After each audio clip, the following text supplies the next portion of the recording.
Hey, do you know who Donnell Rawlings is? Well, you're in luck, because just today, for a special deal only today, right behind this door here is a big old box of knowing who Donnell Rawlings is. Put it there myself. All you gotta do is go right on in there.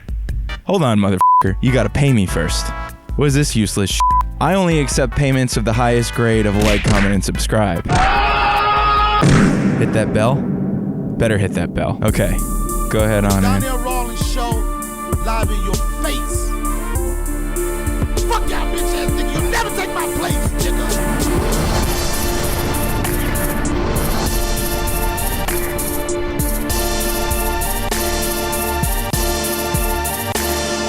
I'd really like to thank Mark Norman for reposting me on his Instagram story, and I'd also like to give a big massive thank you to Wyclef Jean. Yes, Grammy Award winning Hips Don't Lie Wyclef Jean for hitting that subscribe button, just like all of you should do right now. Wait. Now. Hit it now. Okay, let's jump into the video. Here's a riddle for you. A military police officer, a full screen copy DVD of Spider-Man 2, and the entire country of South Korea, a proclivity for creating iconic catchphrases, and a shock jock's fake ass, balls, and butthole. What do all of these things have in common? Go ahead. Guess.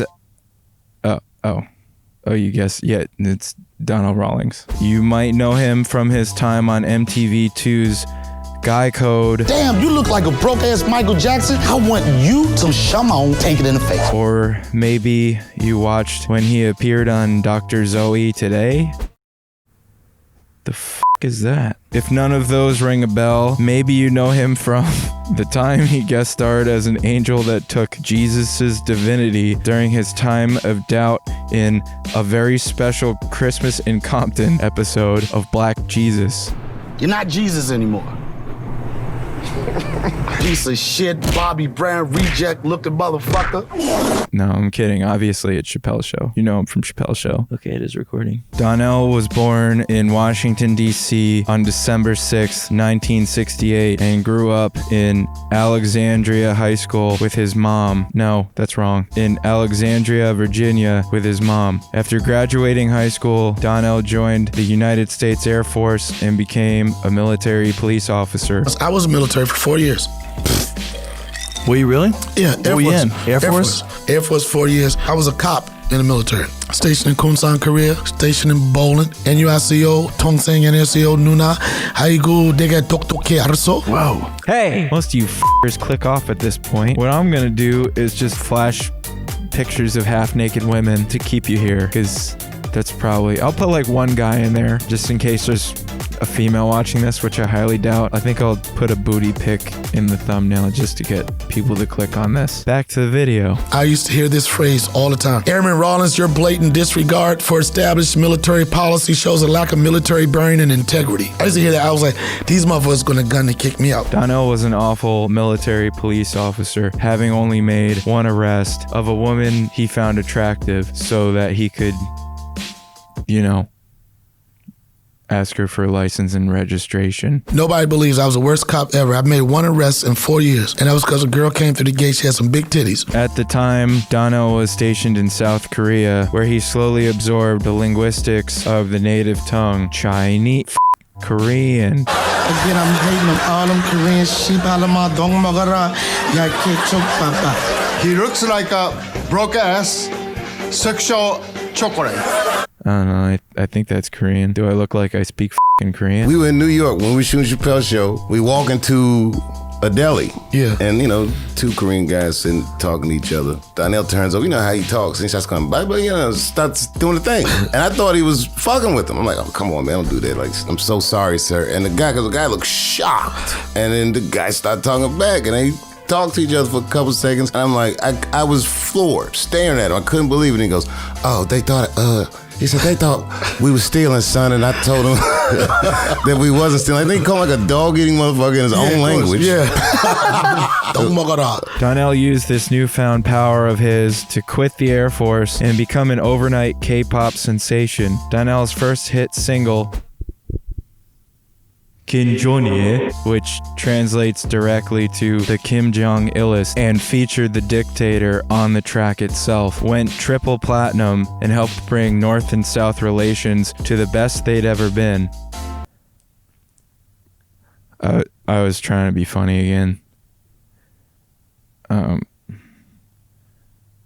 I guess I'll just go kill myself now.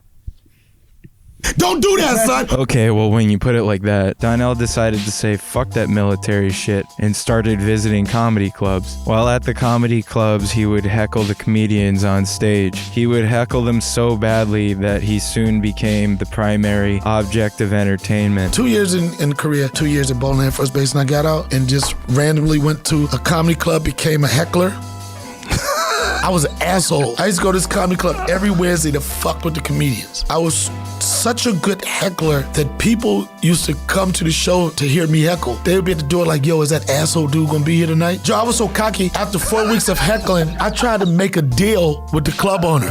Come on. I swear, I know I've increased business by 30%. We need to start working on the door deal. He looked at me like, what the fuck are you talking about? Anybody in DC will tell you this story. And that was me. The club owner dared me to go on stage because he wanted to shut me up. And I wrote all these jokes. I'm like, I got 30 minutes. I was like, blah, blah, blah. I was so cocky. And that first time I went on, I drew a complete blank. I don't remember shit. I started fucking with somebody in the audience. I got a laugh, and then I did my material. I murdered the shit. And I knew that I wasn't gonna be doing anything else with my life but doing that. I just knew it. It felt great. This is what sparked a love interest between Donnell Rawlings and stand-up comedy. Not so much between, because I don't think stand-up can love you back. Donnell's next big moment was when he got on Chappelle Show. Donnell got the gig through Neil Brennan. Uncle Neil was working as a PA, production assistant, and camera op for In Living Color. He was tasked with scrounging up comedians in a nationwide search and eventually met Donnell. When Neil needed actors for a personal short film, Donnell didn't expect to be paid, but asked Neil to throw him a bone if he could in the future. 6 months later, after Neil was working on Chappelle's Show, Donnell got the call. The repetitive role wasn't guaranteed. Donnell had to prove himself as a true man of comedy in order to gain the exposure that he did. Make yourself, fool! Oh, it's Wayne Brady, son! Donnell is most well known for the characters of janitor, truck driver, I'm rich, biatch! beautiful, Silky mink made out of 100% rat ass! Hit me, baby. and ashy Larry. I'm about to go from ashy to classy. Donnell has a unique ability to create catchphrases that transcend time and space. I'm rich, bitch is gonna be a phrase forever. Forever, yeah. Motherfuckers hit me 2 times. You know, hit me 2 times. I'm not on your team. You know what I'm saying? Oh shit, it's Wayne Brady, son. Yo, like it's so many. I'm going from ashy to classy is right up there with I'm Rick James, bitch. The out of context Killer mama got one big titty and one little titty, and they call the bitch Biggie Smalls. slayed me when I first heard it. Ashy Larry, Marcy Projects, Marcy, son, what? Donnell regularly says son to punctuate his sentences, so much so that people started to use it in their own lexicon in the early 2000s. I remember my middle school bully used to say it. He'd be like, yo son, give me your lunch money, little f***. And then I'd give it to him. He'd be like, I'm rich, biatch.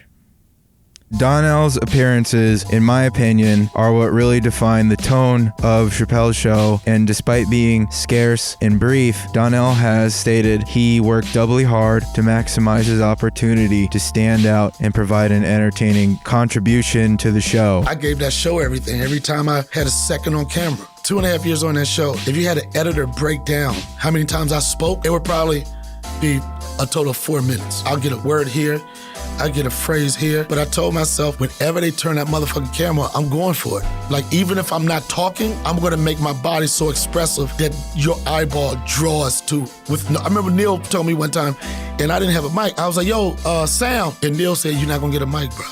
I might say something. He was like, you're not gonna say anything. I was like, fuck. So I told myself, when he smacks this motherfucker, I said, what the I was like a Washington Square Park mime. I pushed that, I said, what the fuck? I made my face. What? People always ask about that show and it'd be young actors and stuff like that. Best thing to do is figure out a way to get on a set. You get on a set, you do background, you learn. You get opportunities. You got to be around it. You got to get a skill set. But when it's time to show up, you got to show up. You have to show up.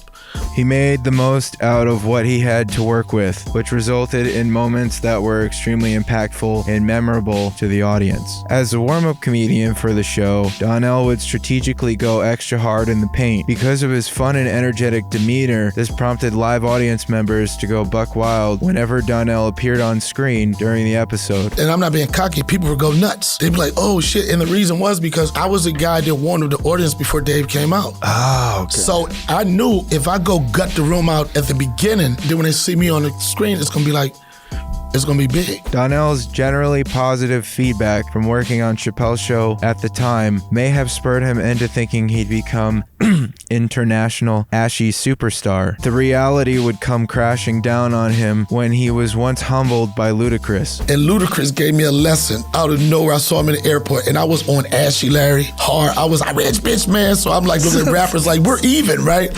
So Ludacris comes to the airport. I was like, yo, Luda. He said, what's up, Ashley? I said, yo, can the motherfucker get in the movie or something? Because I just thought that's what you do. And he looked at me, Joe, it was so cold. He said, we looking for people with ideas. And I looked at him like, well, I have none, right? So, I guess this is this conversation. If you're sitting here thinking like, wait, I know this dude, but what the fuck is all this dumb comedy shit? Maybe you watched The Wire on HBO. He stole that guy's pizza. Fuck, that's the wrong clip. Shit, partner. Donnell played Damian Lavelle Price, or Day Day, a convicted felon with a proclivity for burglary who ends up working with the corrupt Senator Clay Davis. Shit, I wire that weak ass thing back on itself, pull the truck up, bust through those French doors. That it what? Name's Damian Price, but I mostly go by Day Day. You said your days. But I mostly go by Lieutenant. Most recently, Donnell has performed stand-up on True TV's Laugh Mob's Laugh Tracks, Netflix's The Degenerates, and Comedy Central's The New Negroes. Can I say that? White chicks love kale and gluten-free stuff. Last year, I didn't know what gluten-free meant. This dude said gluten-free. I was like, how long was he locked up, dog? Yo, we about to turn up. Gluten just came home. I just talked to him. Lactose free too, but he going back. Lactose, he intolerant. He don't listen to nothing. Donnell famously had beef with Charlemagne and the Breakfast Club crew when he was given a gift of Charlemagne's molded ass and balls, complete with a butthole. What? Why do you guys go at it so hard? I don't understand. You brought it up. I didn't bring it up. Joe, they started this thing where they want to play pranks on me, right? Like, oh, we got them. You know, you're giving people asses for Christmas presents. Come on, son. Come on, son. What you talking about? Yo, this nigga ass is in my seats. Giving people asses? You didn't know this, Joe? No.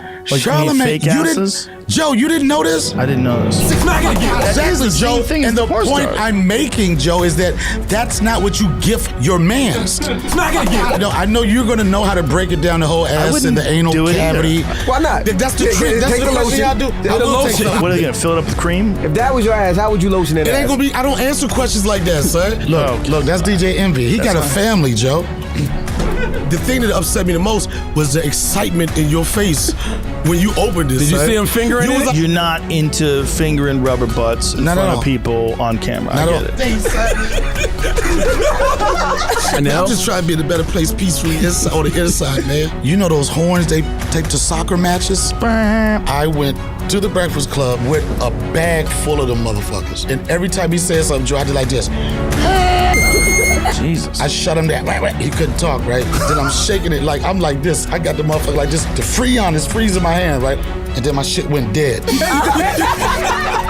Hold on, right. I'm gonna get the gat ready. Too bad. Yeah, motherfucker, you ain't got no more spray. I went right in my bag, Joe, and I got another clip. Fuck that, nigga. You never sent me the yellow eyes with the hearts? I can't prepare. You sent me the heart eyes. There we go, we back. I clipped up on his ass.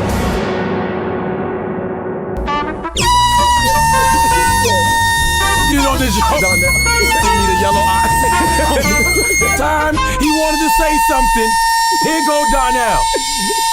We just want to know why Rogan podcast when RZA was on. Boy, nigga. Yeah, I respect it. You need some? Can you answer the question? You need some. What happened? And I'm smoking them, then they still want to do the jokes. Joe, they won't stop, Joe. These niggas won't stop, Joe. So now they like, oh yeah, your interview is over. We're gonna leave, guys. They get up And leave you there. and leave me there. None of this shit making the air. When we come back, we got rumors on the way, so don't move, guys. Why are you still here? Keep the cameras rolling. That's a joke. What'd you do? Take over the radio show?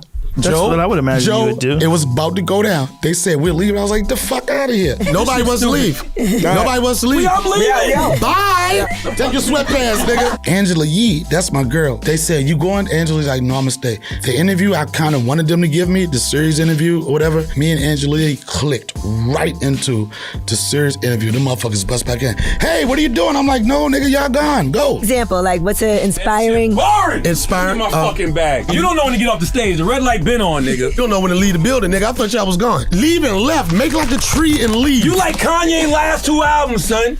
What? And you like Kanye fall off that horse, nigga. You ain't supposed to be able to ride on the horse. 2 shows Friday. Are you gonna be funny? Because if you funny, I'll come. If you're not gonna be funny, Donnell is always funny. This is when the Donnell lies is come always out. funny. This is when the lies Give it up come for out. Donnell. Night, nigga. Not only is Donnell funny, he's very honest. We appreciate you for talking about your trash dick. My dick ain't trash. And they keep on fucking with me, Joe.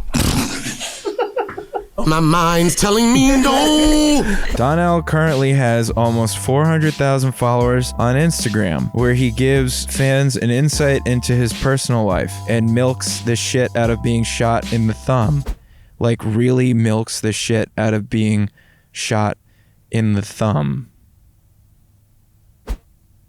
Really milks it. Donnell also caught the Rogan virus. Should have a podcast. And started a podcast called The Donnell Rawlings Show. Nothing wrong with them little titties. Nothing wrong. The little titties are dope. You know why? Because little titties, they're gonna last longer. They age well. After that first baby, them shits is knee pads. What I admire most about Donnell is that he has a lot of heart and drive. You can tell that he's an extremely motivated and driven person, as evidenced by how much he refers to David Goggins. Sometimes you gotta fight pain with pain. Stay hard.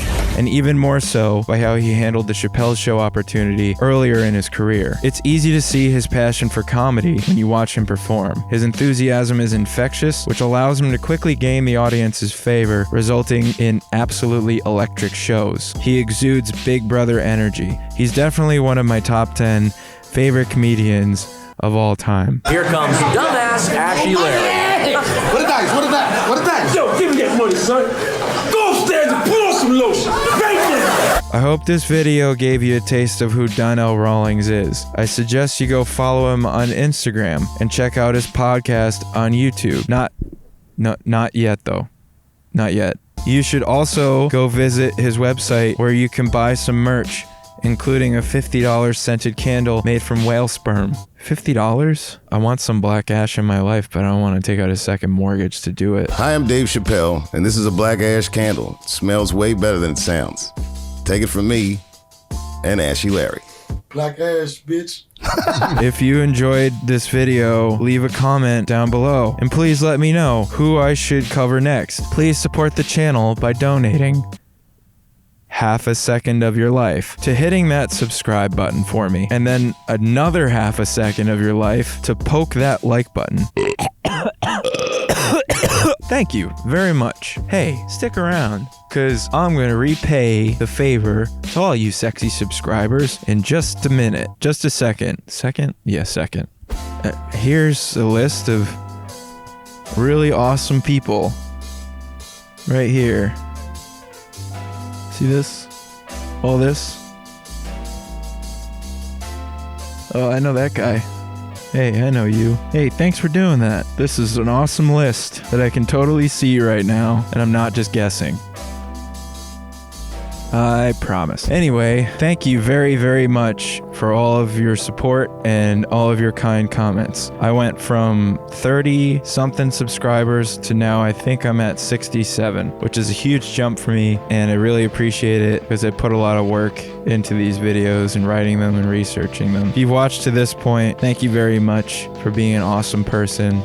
I love you, and I'll see you next time. Make sure you hit subscribe. We was broke. Only time we got to eat was in our dreams. I was having a dream I was eating a steak one night. I was happy as My mother woke up and she said, "What's wrong with you? What you dreaming about?" I was dreaming I was eating a steak. And she smacked the shit out of me. Bah! Why you smack me? Because you selfish. You should have woke your brother up and shared that dream with him.